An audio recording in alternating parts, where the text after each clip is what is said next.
swoop in and do their own thing, or did you guys get to see each other much? I saw Lars and Robert a ton. I didn't see James much. He was kind of flying in and out of Vail, going back to his family and doing that whole thing, kind of one of the perks of touring the way they do. But Lars still likes to go out and stay in the cities for a few days off and hang out, go to dinners and just hang out. So he's really accessible. And Robert's, best friends with Brooks, our drummer. So we saw Robert a lot. So, yeah, it was fun hanging out with those guys.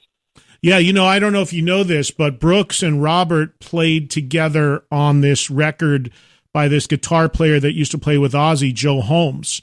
Joe did a record a couple years ago under the name FARMIKOS, and the rhythm section was Brooks and Robert. So I knew that they had played together in that. It's killer stuff, actually. It didn't really get much traction when it came out, unfortunately, but it's really cool. So I would imagine that was, among other things, probably their link. Well, there you go. I'm learning new stuff every day. Brooks and Robert have played on a lot of stuff together, and that's what I'm going to have to go dig up. But I heard about Brooks initially when I was probably 14 years old, when he was playing in Infectious Grooves. Right. And that was him and Robert. Right. And so that's how we were introduced to him. Yeah, that's right. Of course, Infectious Grooves they did together. Speaking of Brooks, who is a relatively new member of Avenged Sevenfold as your drummer, how are things going with him? I mean, this is really your first big go-around with him on board. It just couldn't be better. I mean, I couldn't say enough good things about the guy. He's so professional, but besides that, he's just got one of those personalities where you just want to be around him and hang out with him. And he's fun to write with because he's always throwing.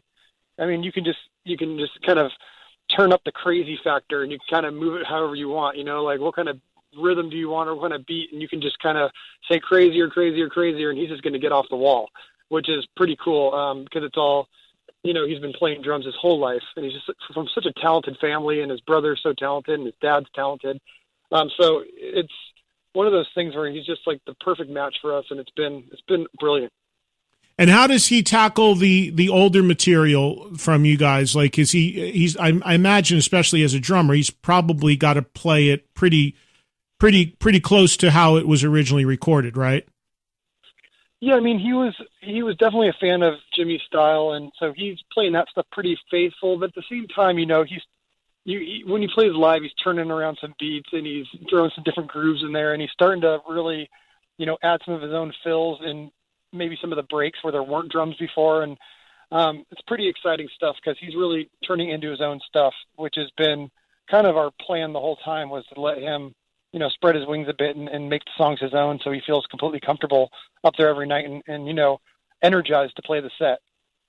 And you mentioned you were going to do this Chester Bennington tribute show.